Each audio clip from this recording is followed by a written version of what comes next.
Jadi si Cecep ini ngikutin aja nih terus, oh itu masih ada, oh itu masih ada gitu kan. Jalan terus sampai akhirnya Cecep hilang dari barisan si rombongan ini.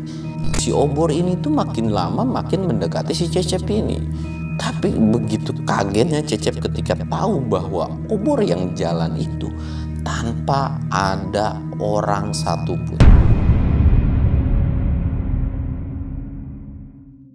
Assalamualaikum warahmatullahi wabarakatuh. Balik lagi di channel Samsul Mister Horror. Pada kesempatan kali ini gue bakal ngebawain sebuah cerita yang bisa dibilang cerita ini tuh dari pendaki zaman dulu nih. Bisa dibilang dia adalah salah satu senior pendaki yang pernah yang namanya tuh mungkin hilang sekitar 8 hari, dan dia tuh bertahan hidup selama 8 hari tanpa adanya persediaan logistik. Jadi si orang ini tuh makan-makan tumbuhan dan lain-lain. Bahkan pada saat itu tuh kakinya lagi sakit atau bisa dibilang cedera lah. Kira-kira ada cerita apa nih dibalik hilangnya selama 8 hari ini nih? Buat lu yang penasaran dengan ceritanya, lu wajib pantengin video ini sampai habis. Dan buat lu yang mau support channel gua, jangan lupa like, comment, subscribe, dan share video gua ke banyak orang. Dan jangan lupa juga nyalain lonceng notifikasinya. Dan buat lu yang mau ikutan open trip, jangan lupa kunjungi Instagram gua yaitu samsul.1010. Dan gak usah banyak bacot lagi, kita mulai ke segmen dongeng horor. Dongeng horor dimulai.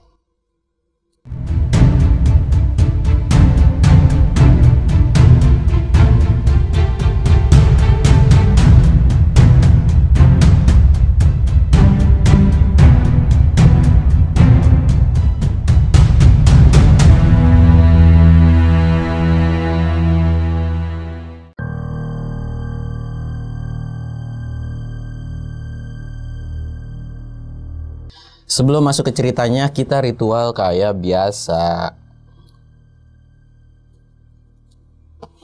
Jangan lupa ngopi biar nggak panik.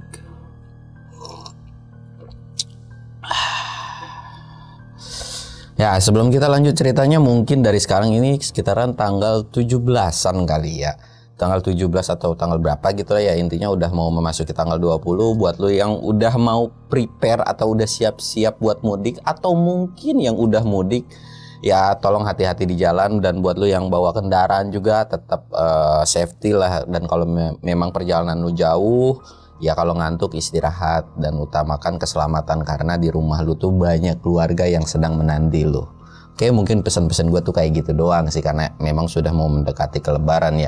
Oke, kita lanjut ke ceritanya. Jadi ada sekelompok pemuda yaitu di tahun 80-an mau melakukan pendakian yaitu ke salah satu gunung yang ada di Jawa Tengah. Ya bisa dibilang ini tuh gunung atapnya Jawa Tengah, yaitu Gunung Slamet.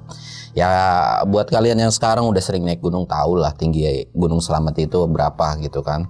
Nah pada saat itu Gunung Slamet itu masih belum ada yang namanya Simaksi, Regis kayak gitu tuh belum ada. Jadi buat yang memang pengen naik ya naik aja. Dan biasanya mereka melakukan pendakian itu ya bisa dibilang nginep lah di salah satu kampung, desa kayak gitu ya. Jadi nggak ada izin resmi dari pihak pemerintah gitu. Jadi kayak belum ada Simaksi dan lain-lain. Nah pada saat itu tuh ada sekelompok orang, mungkin sekitaran 7 atau 8 orang, mereka melakukan pendakian Gunung Slamet. Ya memang mereka ini atau 8 orang ini tuh bisa dibilang orang-orang pecinta alam atau orang-orang yang sering melakukan kegiatan gunung. Ya walaupun dengan keadaan perlengkapan mereka tuh minim banget lah, bisa dibilang nggak kayak pendaki sekarang kan semua serba ada, semua serba gampang dan lain-lain. Dan mereka pun menggunakan tenda itu bisa dibilang ya mereka bikin sendiri, nggak yang kalau sekarang kan tenda udah pada canggih-canggih nih. Kalau pada saat itu tuh menurut beliau itu mereka tuh bikin, jadi kayak dari terpal bikin, pokoknya dibentuk tenda dan senyaman mungkin dan seenggak dingin mungkin gitu kan. Nah pada saat itu mereka rundingan, dan kebetulan pada saat itu memang mereka tuh tidak yang gimana ya, kalau sekarang kan adalah kayak orang-orang pada sekolah di gimana ya, kayak ada kursusnya buat survival di gunung kayak gimana, cara navigasi kayak gimana. Nah sedangkan mereka tuh kelompok-kelompok yang memang tidak ngerti dengan hal itu, tapi mereka cukup lumayan paham lah cara survival di gunung itu kayak gimana. Dan dari 8 orang ini tuh ada salah satu yang bisa dibilang lumayan cukup paham dengan navigasi. Jadi mereka tuh selalu pede ketika naik gunung tuh, karena ada beberapa tanda-tanda yang memang kalau memang nggak bisa ya udah, misalkan ada bahaya ya udah mereka mundur lagi. Nah dari situ mereka udah rembukan, mereka siap gitu kan, sampai hari H akhirnya mereka berangkatlah ke salah satu desa. Nah ketika sudah sampai di satu desa ini, mereka cek lagi nih tentang persediaan logistik mereka masing-masing. Karena memang pada saat itu masih minim informasi dan bisa dibilang 8 orang ini tuh belum pernah sama sekali ke Gunung Slamet. Dan info yang didapat pun masih abu-abu, dalam arti ya memang belum terlalu banyak juga orang yang naik ke situ gitu kan. Mereka juga nggak tahu sumber airnya itu ada di mana ya. Jadi mereka prepare, yang paling utama adalah bawa bekal air dari bawah tuh ya sebanyak mungkin gitu, semampunya mereka gitu kan. Dan akhirnya mereka mecah tuh.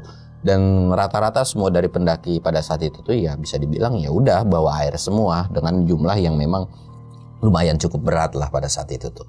Akhirnya mereka udah cek perlengkapan di salah satu desa itu, dan singkatnya mereka mulailah melakukan pendakian. Pada saat di awal-awal kita sebut aja namanya dia itu Cecep. Nah si Cecep ini tuh dia tuh bilang sempat ke kelompoknya, kira-kira aman gak ya naik ke gunung ini gitu kan. Teman-temannya yang yakinin, ya elah kayak nggak pernah biasa kita naik kayak gini aja, udah aman lah. Kita kan tahu kode-kode tertentu ketika mendaki. Jadi mereka tuh punya kode-kode dimana kalau misalkan kan nggak mungkin selama 8 orang ini terus beriringan. Jadi mereka punya kode tertentu dimana kalau misalkan nggak kelihatan mereka diwajibkan untuk teriak. Jadi teriaknya tuh bukan manggil woi gitu, enggak, tapi dilarang juga memanggil nama. Jadi kayak nyebutin satu hewan, burung kah atau apakah gitu. Jadi itu memang kode-kode yang menurut gua itu pun cukup efektif ya ketika lu naik gunung, yang memang kayak kemarin gua tuh ke Argopuro, gua pakai kode jangkrik teriaknya gitu. Nah udah kayak gitu mereka lanjut lagi, lanjut. Pada saat itu tuh memang belum ada pos pastinya. Sekitaran 1,5 jam mereka berjalan, ya kurang lebih 1,5 sampai 2 jam lah mereka berjalan. Mereka istirahat, dan istirahat pertama ini mereka coba buat ya nyemil-nyemil, ngerokok gitu kan. Dan istirahat pertama ini bisa dibilang sekitaran jam 10-an lah, masih ya lumayan pagi gitu kan, masih ada pagi-paginya gitu.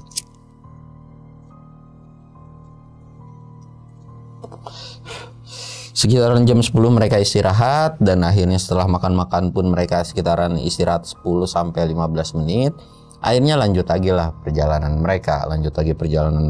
Setelah udah mulai memasuki zuhur, akhirnya ya mereka juga istirahat lagi, karena memang beberapa dari mereka juga ada yang sholat ya. Dari sekian banyak adalah orang-orang yang memang rajin dan taat tentang agamanya gitu kan, maksudnya tentang ibadahnya gitu. Akhirnya ada yang sholat, dan yang nggak sholat pun ya mereka nyiapin makan atau makan siang gitu kan. Akhirnya disiapin. Di awal perjalanan memang sangat menyenangkan. Tidak ada yang namanya hal aneh-aneh, hal gaib-gaib itu nggak ada. Justru malah mereka ketika di awal pendakian itu mereka disambut dengan banyaknya monyet atau kayak lutung mungkin kayak gitu kan. Ya mereka pun seneng gitu, dan mereka pun nggak berbuat aneh-aneh atau berbuat macem-macem. Ya kalau memang monyetnya aman gitu, tertib gitu kan, ya udah biarin aja. Selama kita nggak ngeganggu, mereka juga nggak ngeganggu gitu menurut 8 orang ini gitu kan. Akhirnya setelah mereka makan dan istirahat cukup lama, sekitaran 1 jam, dan mereka juga nggak tahu harus ngecamp di mana gitu kan. Dan menurut si navigasinya ini tuh, ya udah yuk kita jalan lagi. Menurut info yang gua terima sih bukan di sini, nanti masih ada lah. Mungkin sekitaran jam 4 atau jam 5 mungkin kita sampai area camp, atau di batas untuk nyamannya kita buat ngecamp. Oh ya udah, akhirnya mereka lanjut lagi lah. Dan singkatnya mereka pun udah beberapa kali istirahat terus jalan lagi, sampailah mereka di area camp. Nah ketika di area camp ini mereka udah tahu tugasnya masing-masing. Akhirnya ya udah tuh mereka semua tuh mencar kan gitu. Ada yang nyari kayu bakar, ada yang bikin tenda, ada yang masak, terus ada yang ngecek lokasi tentang sekitar juga, ada hewan buas nggak kayak babi atau amit-amit ada macan gitu. Siapa tahu juga mereka nemu sumber air di situ gitu kan.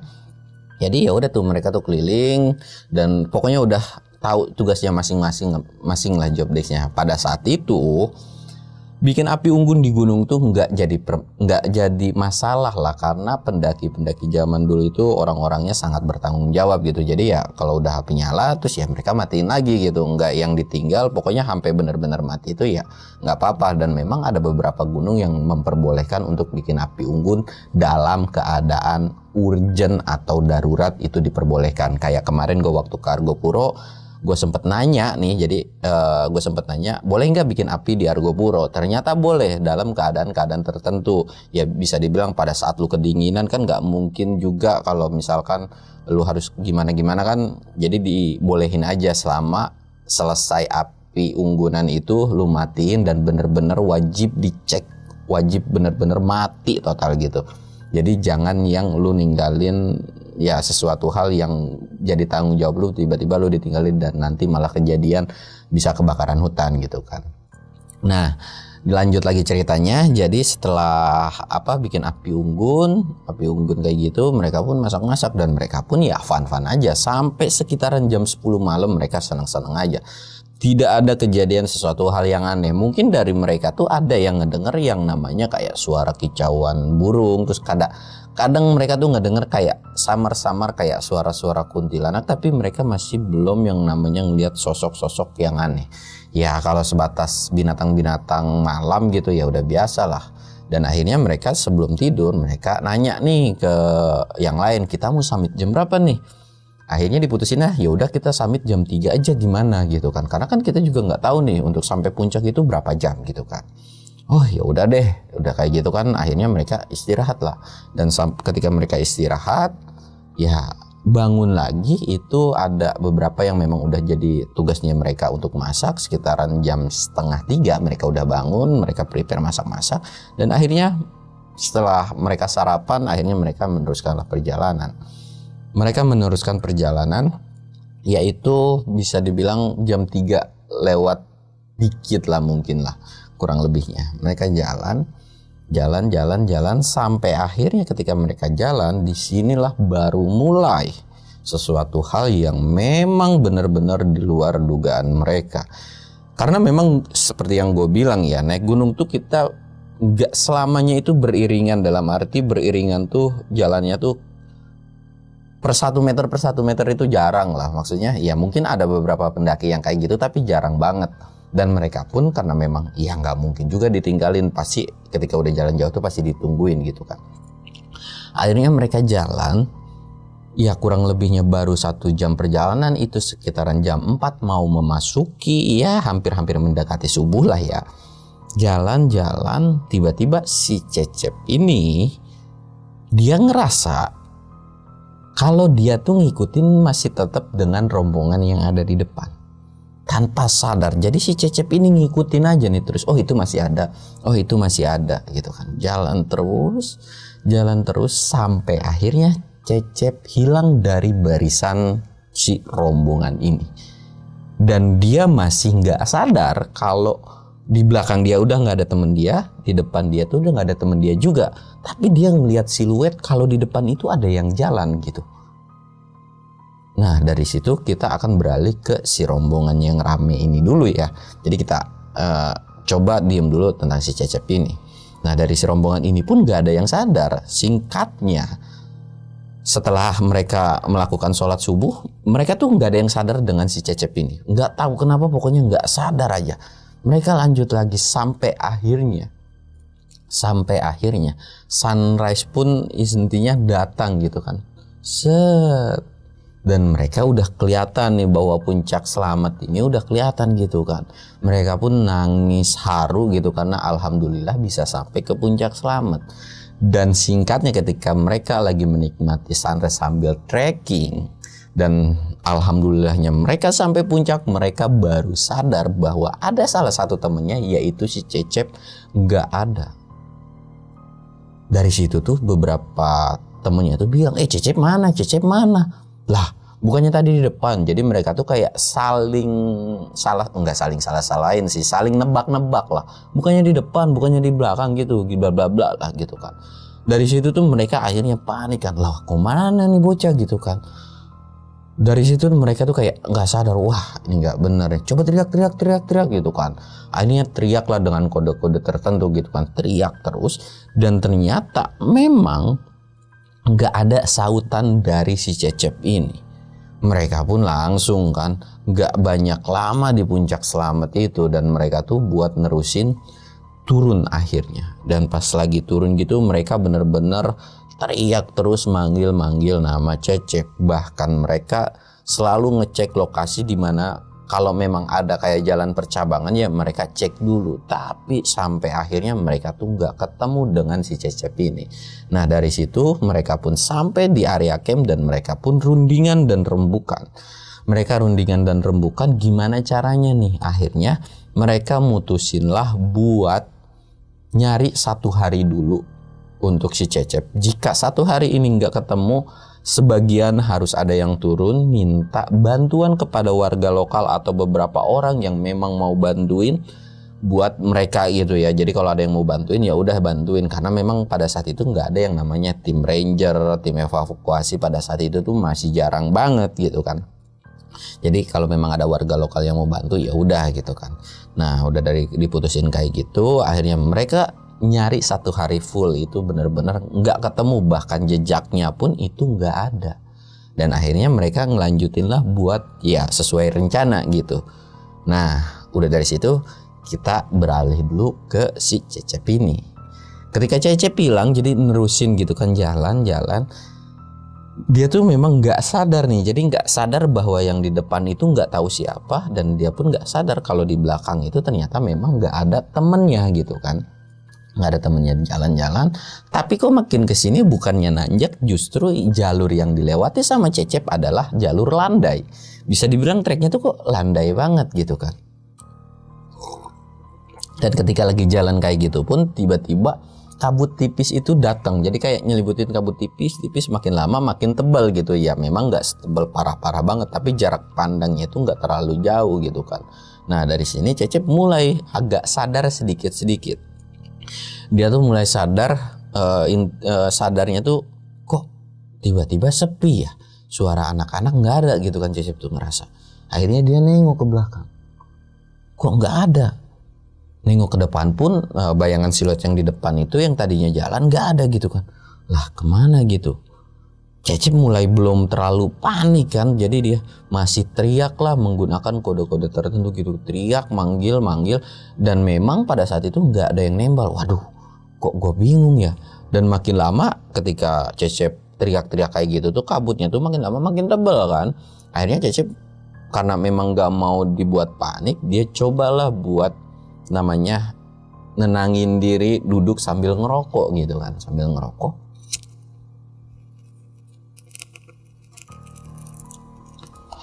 Sambil ngerokok akhirnya dia ya udahlah santai dulu nunggu kabutnya hilang gitu, dan siapa tahu dari belakang juga udah ada yang nyusul gitu kan.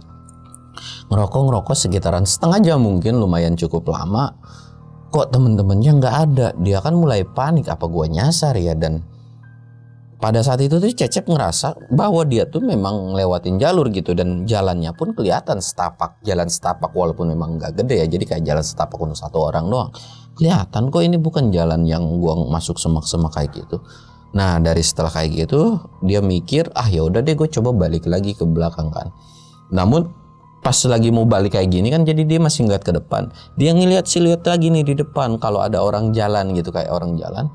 Dan nggak tahu kenapa si Cecep ini kayak refleks lari dan ngejar. Jadi kayak lari dan ngejar, dan dia nggak sadar bahwa trek yang dia lalui adalah bisa dibilang kayak jurang gitu. Sebenarnya bukan jurang yang tiba-tiba jatuh ke bawah seret gitu, jadi kayak miring gitu. Nah dia tiba-tiba nginjek salah satu ilalang gitu, dan ternyata ilalang ini tuh ambles yang mengakibatkan si Cecep ini jatuh ke bawah, jadi kayak merosot, bahkan sempat beberapa kali ngeguling, dan ternyata dia pun jatuh gitu, keprosok ke bawah nggak tahu kemana. Dan singkatnya Cecep itu nggak sadarkan diri. Nah, kita mulai lagi setelah Cecep sadarkan diri. Jadi Cecep tuh benar-benar nggak tahu apa yang dialamin sama dia sendiri gitu kan.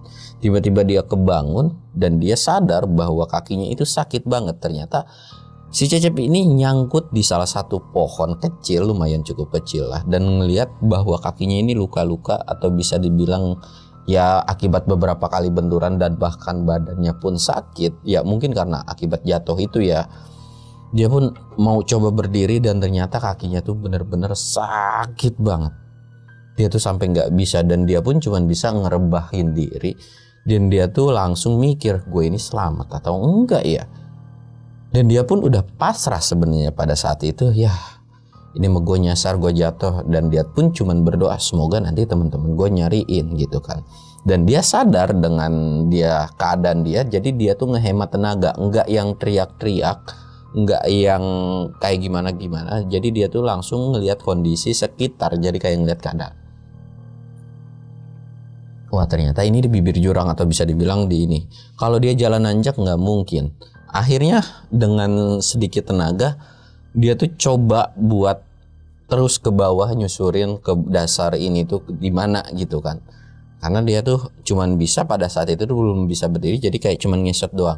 Udah prosotan aja terus prosotan terus ke bawah. Dan dia pun berpikiran kenapa kayak gitu, supaya ninggalin jejak bekas prosotannya itu. Dia tuh berpikir kayak gitu.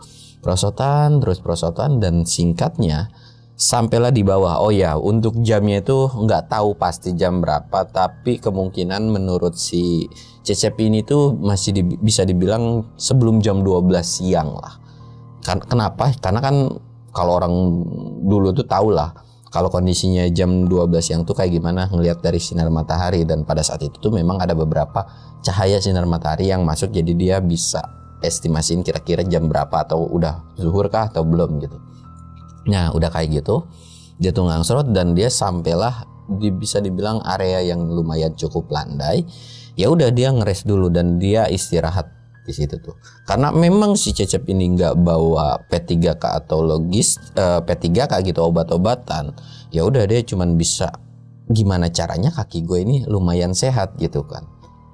Karena memang dia ini lumayan cukup tahu tentang pengetahuan tentang obat-obatan di situ. Dia pun melihat beberapa tanaman yang memang bisa intinya ya mungkin meringankan lukanya ini. Dia ngambil, dia kunyah si tanaman obat itu, dia tempelin lah di beberapa luka gitu kan, yang ada kegores, ada yang lebam, pokoknya di tempelin lah. Ya nggak tahu efeknya bisa manjur atau enggak. Dan sekitaran mungkin 2 jam atau 3 jam dari ngebalurin luka, dia pun akhirnya memaksakan diri coba buat bangun tuh. Jadi kayak wah akhirnya bisa, dia pun bingung lagi, gua harus kemana nih ya gitu kan. Dan dia pun ngeliat bahwa dia tuh cuman ada bisa dibilang golok satu, korek, rokok, dan 1 botol minum. Dan ada beberapa cemilan kayak kue atau kayak kerupuk gitulah, biskuit, dan itu pun nggak bisa ngejamin dia untuk survive atau untuk bertahan hidup selama 2-3 hari gitu kan. Akhirnya dengan kaki agak pincang-pincang dia nyari sebuah dahan yang kayak bentuk cagak, intinya buat penopang kaki dia lah, karena otaknya muter pada saat itu Cecep tuh. Jadi bikin dan dia pun jalan terus kan. Jalan nggak tahu ya, walaupun dengan kondisi pinya kayak gitu lu nggak bisa jalan cepat lah ya. Intinya ya jalan pelan-pelan. Dia tuh nyari tempat yang memang menurut dia mungkin agak aman. Jalan dan dia tuh ketemu kayak semak atau ilalang gitu, dan bentukannya tuh lumayan agak nyaman, dan kalau hujan pun kayaknya nggak terlalu beresiko gitu kan. Akhirnya dia ngeres di situ. Dia cuman bisa ngerebah doang. Ya di dalam hatinya tuh dia cuman pasrah doang. Ya mungkin nyawa gua, dia tuh udah nggak berpikiran kalau dia bakalan selamat sebenarnya. Udah kayak gitu, tapi Cecep tuh masih pengen bertahan hidup lah. Mau sejauh mana gua bisa bertahan di hutan ini gitu kan. Dari situ dia cuman bisa makan sisa yang ada cemilan itu kan, makan, dan dia ngehemat air pun dia ngehemat gitu. Singkatnya mulai memasuki ke mau maghrib gitu kan. Mulai memasuki maghrib ini dia pun coba sebisa mungkin bikin kayak shelter ya ala-ala lah, yang penting nggak terlalu nggak terlalu apa sih, biar nanti kalau dia tidur tuh nggak terlalu parah gitu. Jadi kayak bikin dari semak dibikin cengkungan kayak gua gitu. Ya udah dia cuman bisa diem doang duduk di situ. Sedangkan dia nggak ada penerangan headlamp atau apapun. Dan singkatnya malam pun tiba. Malam tiba benar-benar aja. Kali ini dia ngalamin sesuatu yang benar-benar di luar nalar. Entah mungkin karena kecapean, faktor karena banyak pikiran atau gimana. Jadi kurang lebihnya dia ngelihat satu rombongan itu tuh ngebawa obor. Jadi kayak bawa obor jalan kaki. Cecepin ngerasa terselamatkan gitu kan. Wah, ada obor nih gitu kan. Ada orang berarti nih. Berarti teman-teman gua udah nyari bantuan gitu kan. Walaupun jarak obor itu jauh, jadi kelihatan aja gitu kan kalau ada cahaya-cahaya api gitu kan. Dan dia tuh coba buat bangun, jadi kayak cobalah teriak dulu nih kan. Oh ini gua nih, woi, ini gua Cecep gitu kan. Teriak terus. Memang si obor ini tuh makin lama makin mendekati si Cecep ini. Tapi begitu kagetnya Cecep ketika tahu bahwa obor yang jalan itu tanpa ada orang satupun. Bisa dibilang ya mungkin kalau orang bilang tuh itu banaspati gitu ya. Nah si obor ini tuh bisa dibilang jumlahnya tuh lumayan cukup banyak. Bola api ini tuh sekitaran ada 8 atau 9 gitu. Dan dia tuh jalan terus ngarah ke puncak. Dan karena dia udah sadar bahwa si obor ini gak ada yang megangin, akhirnya Cecep balik lagi ke persembunyiannya atau ke area tempat dia tidur. Jadi dia tuh cuma bisa merhatiin. Dan si sosok obor atau banaspati ini tuh naik terus kayak ya udah ke puncak mungkin lah ya. Cecep tuh nggak tahu pasti gitu kan. Diperhatiin terus. Dan dia pun nggak ngomong sepatah kata pun. Dia cuma bisa istighfar doang dalam hatinya gitu kan. Astagfirullahaladzim, apaan itu ya? Perasaan gue kemarin naik nggak kayak gini-gini banget gitu kan. Maksudnya di awal-awal tuh nggak ada sesuatu hal yang aneh gitu kan. Dan dia tuh cuma bisa diem. Dan gak lama si obor itu tiba-tiba ngilang gitu kan. Tiba-tiba ngilang, dia pun lagi-lagi mikir lagi kan. Dia coba mau tidur tapi ya gimana, dia pun gak bisa tidur karena lumayan cukup dingin juga kan. Akhirnya dia cuma bisa diem, dia pun cuma bisa ngerokok doang tuh. Karena rokok yang dia bawa tuh bisa dibilang bukan rokok bungkusan ya. Jadi rokok yang ya bakok lah gitu, yang dilinting kayak gitu kan. Dia cuma bisa ngerokok doang. Bisa ngerokok dan gak lama kedengeranlah suara kresek-kresek dari atas dia gitu. Karena memang dia tuh tinggal di semak atau bikin di semak, jadi kan dia mulai panik kan. Wah jangan-jangan babi hutan nih. Dia pun agak waspada sampai ngeluarin goloknya nih. Dia pun ngesot ke samping kiri kanan gitu kayak ngeliat. Tapi kok nggak ada. Kalau hewan, biasanya hewan malam yang keluar di malam hari biasanya kan matanya suka nyala nih gitu kan. Kok nggak ada, tapi bunyinya terusan ada gitu kan. Sampai akhirnya dia nemu kayak sebongkah batu, dia lemparin. Itu kayak kena suatu orang, nggak tahu hewan. Jadi dek gitu kan. Dan tiba-tiba suara itu tuh langsung hilang. Suara itu langsung hilang, mendadak ada suara kayak ngegeram. Tapi suara geramannya itu bukan suara hewan buas, tapi beda aja gitu. Kayak orang kesel, kayak orang marah gitu. Gimana sih? Dari situ Cecep tuh diem dan dia kayak matung gitu. Tapi dengan kondisi siap gitu, ini golok tuh dipegang begini. Diperhatiin terus. Tapi suara geraman itu tuh terus ada gitu kan. Dia bingung. Dia celangak-celinguk terus bingung kan. Wah kok nggak ada gitu kan. Dan dia cuma bisa diem dan suara geraman itu masih ada. Dan gak lama suara geraman itu tuh makin lama makin jauh gitu. Kayak set hilang aja. Hilang. Dan dia tuh coba ya udahlah. Dia hari pertama tuh gak bisa tidur kan di malam pertama tuh. Karena banyak gangguan suara-suara aneh. Dan ternyata selama sepanjang malam itu banaspati itu tuh bener-bener kayak lewat-lewat terus aja. Dan ya Cecep kalau bisa dibilang takut ya takut, tapi ya mau gimana lagi karena memang dia pun nggak bisa berbuat banyak gitu kan. Dan ya udahlah dia coba bertahan sampai pagi. Dan sampai pagi karena memang dia ngerasa udah nyaman, jadi kayak mata pun udah mulai ngantuk, dia pun tidur. Dia tidur dan bangun-bangun lagi-lagi ya mungkin pada saat itu tuh nggak tahu bisa masihin, intinya bangun lah dalam kondisi udah siang hari gitu kan, bangun. Dan dia pun coba buat berjalan lagi, tapi sebelum jalan itu dia coba buat makan sisa persediaan kayak kerupuk, kayak biskuit kayak gitu makan, dan itu tuh persediaan stok terakhirnya. Nah ketika lagi makan kayak gitu dia sadar bahwa dari si wadah ini adalah buat jejak. Akhirnya si plastik ini tuh disobek-sobekin sama dia. Jadi dia tiap jalan dia bakal ngelemparin si plastik ini atau naro gitu kan. Ya udah dia jalan dan gak lama dia jalan tuh bener-bener ya pokoknya sekitaran mungkin 1-2 jam dia tuh nemu kayak sebuah makam, nggak tahu makam siapa. Dia tuh kayak kok tiba-tiba, sebetulnya dia nggak ngira kalau itu makam di awalnya tuh. Jadi kayak seguncluk batu gitu kan, samar-samar dia samperin, dan ternyata pas dideketin kok kayak makam gitu. Wah, jangan-jangan ini makam gitu kan. Dari situ mulailah pucet semua, jadi kayak keringet dingin gitu kan.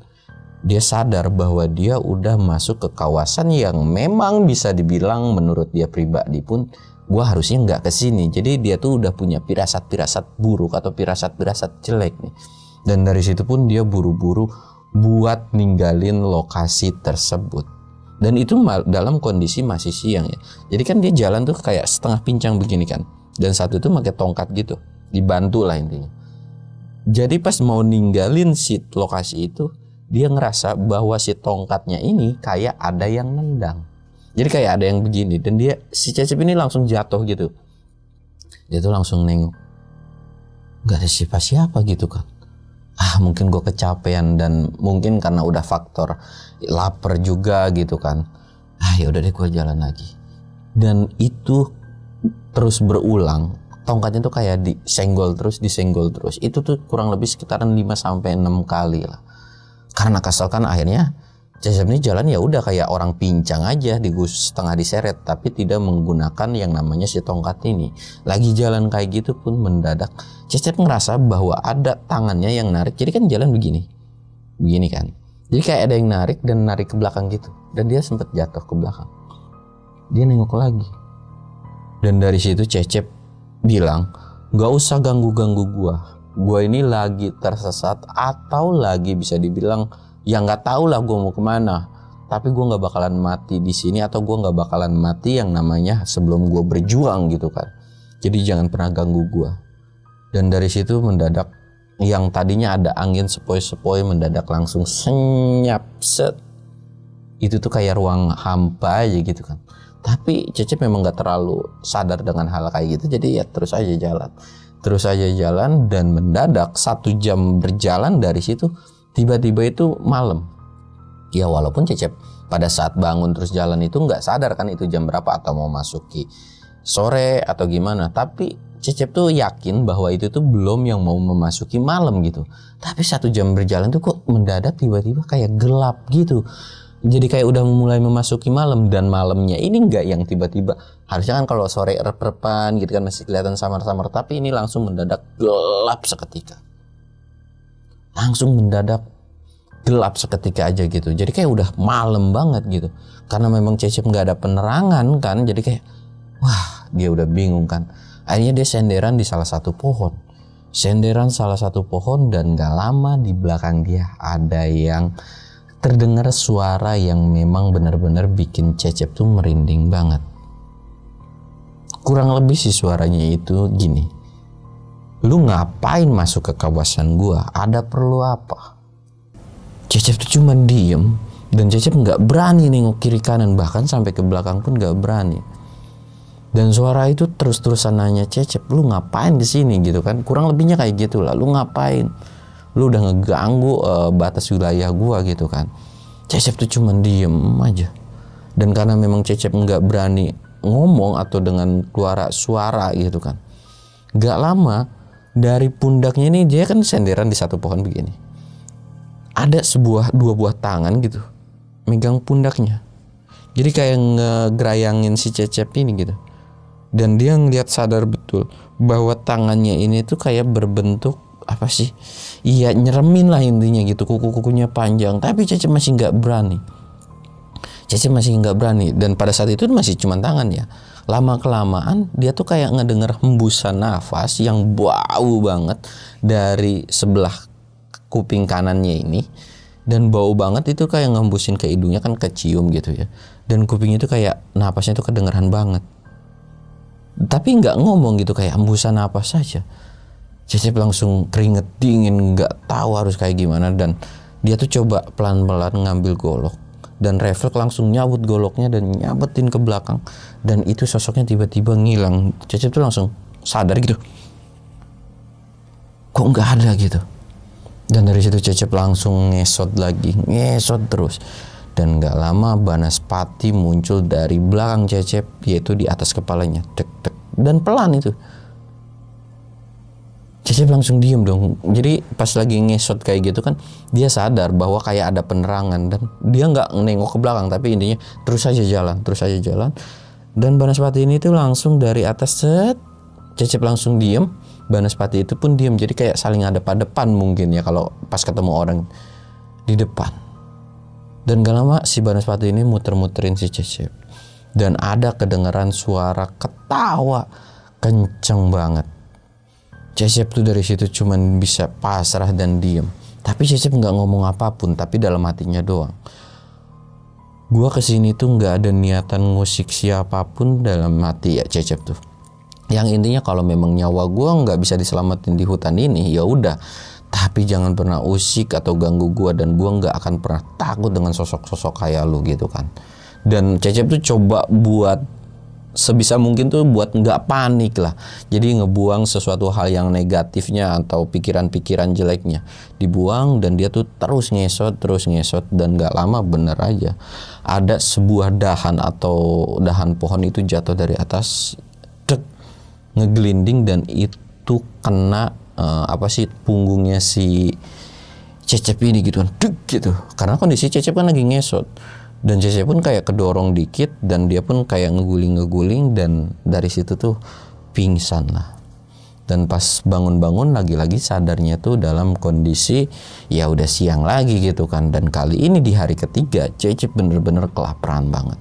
Dan di hari ketiga ini Cecep ya lagi-lagi coba buat bertahan hidup. Dia pun ngambil yang namanya, udahlah mungkin ini daun bisa dimakan, gak tahu, dia makanin daun. Bahkan yang menurut dia ada batang-batang pohon yang kelihatannya enak, itu dia makanin, walaupun rasanya juga udah nggak tahu. Jadi kan dari batang pohon itu kadang-kadang ada sumber air ya, jadi airnya Cecep ini memang udah kondisi udah habis, tapi botolnya masih dibawa-bawa, siapa tahu dia ketemu mata air gitu kan.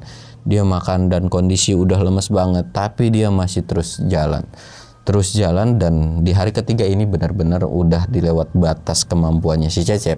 Bisa dibilang yang tadinya halunya dia cuman sebatas ya kayak gitu, dan kali ini dia tuh bener-bener ngelihat penampakan, atau bisa dibilang pada siang hari itu dia ngelihat segerombolan orang tapi dengan bentuk-bentuk yang aneh. Dia tuh bukan sebuah desa, tapi dia ngelihat orang-orang gitu, kayak entah lagi kayak ngambil kayu ke orang lewat lalu lalang gitu kan. Tapi dengan kondisi ada yang mukanya hancur, ada yang tanpa kepala.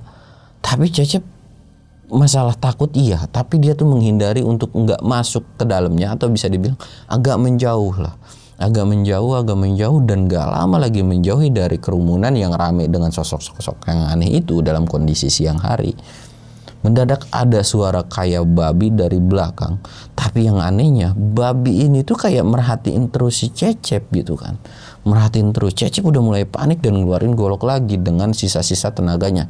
Wah, nih bisa jadi makanan gua gitu kan. Udah bingung banget.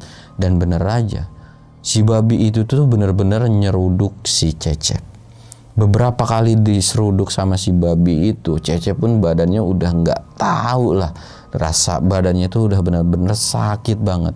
Tapi karena Cecep ngelakuin perlawanan gitu kan, dia tuh ya udah ngelawan, ngebacok, nusukin si babi-babi itu gitu kan. Singkatnya ya, dengan kondisi si Cecep yang bener babak belur dan lagi-lagi pingsan, si Cecep itu pokoknya ngeguling lagi, nggak tahu kemana karena diserudukin terus kan, ngeguling kemana. Dan dia tuh sadar-sadar ketika malam hari dia tuh cuman bisa ngerebah doang sambil merhatiin bintang, dan karena dia tuh tiba-tiba tersadar nggak ada vegetasi hutan, bisa dibilang kayak terbuka aja gitu atasnya. Dia tuh cuma berhatiin, mungkin ini udah jadi akhir dari hidup gua kali ya gitu kan. Dia tuh cuma bisa nengok doang ke atas, dia udah nggak tahu harus ngapain lagi gitu kan. Nah dari situ tuh dia cuman ya udah, dia pasrah lah, mungkin ini udah ajalnya dia gitu kan, karena memang badannya udah sakit karena kecapean. Dan lagi-lagi dia tidur, dan dia dibangunin dengan teriknya matahari. Jadi itu bener-bener panas banget. Dan pas dia sadar, dia ada di salah satu sungai yang entah di mana, pokoknya nggak tahu. Jadi ada beberapa aliran sungai, dan jadi sungainya itu menurut si Cecep itu ini sungai. Jadi ada 2 aliran gitulah. Dan dia sadar, dan di sampingnya tuh ada babi yang sebelumnya tuh dia lawan gitu kan. Kok tiba-tiba ada babi? Dia pun bingung kan.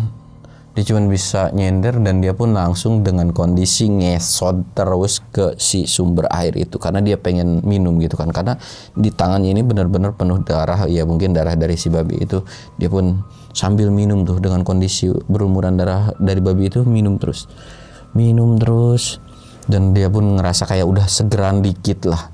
Dan dia pun coba ngebersihin, dan dari situ dia mikir, wah ada daging babi gitu kan. Dan akhirnya dia pun langsung meriksa kantongnya, dan ternyata memang nggak ada koreknya, tiba-tiba hilang. Ya pokoknya intinya udah hilang, dia cuma ada golok doang. Dari situ pun dia ngulitin si babi ini, dan dia benar-benar makan mentah-mentah daging karena itu buat bertahan hidup. Karena dalam benak si Cecep ini benar-benar dia tuh bodo amat gitu, gua nggak peduli, yang penting gue bisa bertahan. Siapa tahu dia tuh masih, walaupun harapannya kecil, dia tuh berharap supaya dia tuh bisa diketemuin gitu kan sama teman-temannya atau sama orang-orangnya yang ada di situ gitu kan.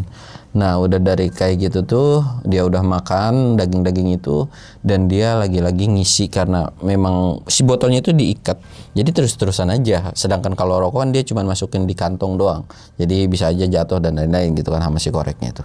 Dia lanjut lagi jalan, dan dia ngebawa beberapa daging babi ini buat makan dia gitu, bekal dia.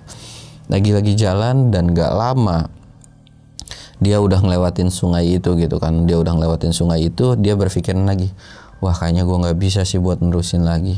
Ya udah, gue bakalan nunggu di sungai ini. Nah pas lagi nunggu di sungai ini, mulailah sore gitu kan. Nah kondisi dia udah sampai sungai ini, dia udah nggak tahu berapa hari dia udah di situ. Karena ya dia tuh entah pingsan berhari-hari kah atau gimana, ya udah nggak punya pikiran logik lah intinya. Dia tuh cuma bisa senderan di salah satu batu yang memang cukup terhalang dari sinar matahari yang terik banget gitu kan. Dan makin lama makin sore gitu, ya udah dia bisa pasrah doang. Dan mulai memasuki sore, ternyata banyak banget binatang yang pada turun, karena memang kondisinya si Cecep ini bawa daging. Jadi untuk hewan-hewan pemakan karnivora kayak macan, kumbang itu kayak ngenduskan, dan itu jadi sebuah ancaman. Tapi lagi-lagi Cecep tuh cuma bisa senderan doang. Ya udah dah, kalau memang gue jadi makanan dari hewan ganas ini nggak jadi masalah. Tapi alhamdulillahnya, lo tahu nggak, ketika lagi dideketin dengan macan, kumbang atau macan gitu kan, mendadak ada segerombolan monyet. Jadi kayak ngebantuin atau kayak dilemparin sama batu-batu kecil gitu. Dilemparin sampai akhirnya si macan itu pergi. Dan yang paling bikin mengejutkan adalah si monyet ini tuh ngelingkarin si Cecep. Dan Cecep pun sadar bahwa ini ada daging gitu kan. Jadi Cecep tuh kayak gabut dan bingung kan. Ya udahlah, gue juga nggak mungkin. Jadi ngirisin kecil-kecil daging dan dilemparin ke si monyet-monyet itu.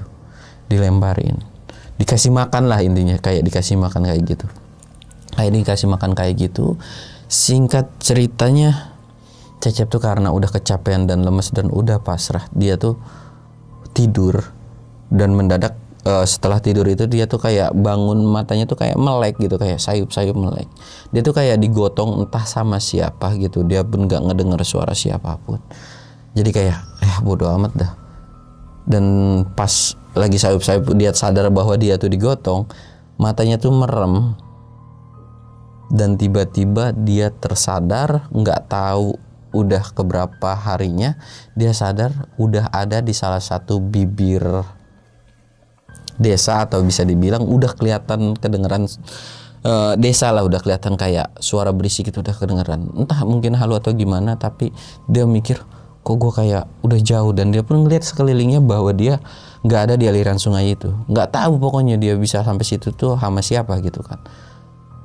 Tapi karena memang dia tuh yakin kayaknya gue udah jauh dari sana gitu kan, dengan sisa-sisa tenaganya Cecep jalan lagi dengan kondisi ngesot, jalan-jalan, dan ketika dia udah ngelihat salah satu desa dan dia pun pingsan, nggak sadarkan diri. Dan pas lagi sadar kayak gitu, dia tuh ternyata udah dikerubungin dengan banyak orang, dan di situ pun ada beberapa temennya, dan ternyata betul aja si temennya ini bisa dibilang udah nyari sampai 7 hari atau 8 harian dan gak ketemu, bahkan jejaknya pun gak ketemu. Terakhir dia nemuin yang namanya bekas perosotan itu, tapi pas dikejar karena itu jurang dalam banget, jadi mereka buat mutusin gak bisa, dan sempat nyari ke bawah dasar jurang itu, ya mereka gak ngebuasnya, gak sampai ketemu sama jasadnya si Cecep ini gitu menurut temennya gitu kan. Dan dari situ ya mereka terus nyari-nyari aja gitu kan, nyari tapi ya nggak tahu kenapa nggak bisa ketemu, dan sampai akhirnya ternyata Cecep bisa pulang dengan sendiri walaupun dengan kondisi babak belur abis-abisan gitu. Dan kondisi Cecep itu benar-benar nggak bisa sehat dalam waktu cepat, bisa dibilang dia tuh dirawat di desa itu tuh sekitaran 2-3 minggu, dan selama 2-3 minggu ini Cecep nggak banyak ngomong, nggak banyak ngasih tahu tentang kejadiannya itu. Dan memang Cecep juga nggak mau nyeritain, ya intinya alhamdulillah gue bisa selamat kayak gini, dan Cecep pun nggak mau cerita ke banyak orang gitu. Dan Cecep pun sempat bingung kenapa dia bisa sampai di bibir desa ini, batas hutan itu gitu. Apakah si monyet itu tiba-tiba ngegotong, kan nggak tahu juga, karena Cecep memang nggak sadar gitu tentang apa yang dia udah alamin pada saat dia bisa sampai situ gitu kan. Nah, dari situ menurut penuturan dari si teman-temannya itu, memang sempat ada beberapa teman-temannya juga ngalamin sesuatu hal yang mistis banget. Bahkan dia teman-temannya tuh sampai ngalamin yang namanya diserang sama segerombolan babi yang menurut mereka tuh nggak wajar banget. Dan dari situ memang mereka minder atau jadi nggak nerusin buat ke daerah situ. Tapi sekelompok temennya ini tuh sadar kayaknya tuh si Cecep ini ada di daerah situ gitu, tapi mereka nggak berani karena si gerombolan babi ini tuh bener-bener nyeremin banget dan nggak dikasih jalan sama sekali gitu kan. Dan beberapa warga pun udah pasrah, dan ya udah mereka tuh bakalan mutusin pencarian kalau memang dalam 10 hari itu memang nggak ketemu. Tapi ya alhamdulillah akhirnya sekitaran 8 hari itu ketemu, dan mereka pun banyak-banyak bersyukur gitu. Nah mungkin ceritanya tuh cukup sekian aja kali ya. Ya walaupun ceritanya tuh memang sulit untuk detail banget, tapi ya udahlah. Pengalaman atau pembelajaran dari sini adalah ya ketika lu ada di gunung atau di hutan, jangan pernah sekali-sekali diutamakan itu jangan panik lah. Intinya santai. Itu gimana mikirnya untuk bisa bertahan hidup, dan lagi-lagi ya jangan yang sembrono gitu kan. Ya kalau memang ada baiknya ketika lu di barisan itu jangan pernah sekali-sekali sendiri. Jadi ketika lu mendaki merasa udah sendiri, ya lu cek ke belakang ada rombongan atau enggak, lihat ke depan gitu. Dan kalau memang lu ngerasa takut nih, lu teriak aja, tungguin gitu. Jangan yang tiba-tiba lu cuek-cuek aja atau ngerasa paling berani, janganlah, daripada nantinya lu kenapa-napa. Walaupun memang pada dasarnya gunung itu sekarang udah rame gitu ya. Ya intinya segala sesuatu yang ada di cerita ini, yang positifnya silakan lu ambil, yang buruknya silakan lu buang. Gua Samsul undur diri. Assalamualaikum warahmatullahi wabarakatuh.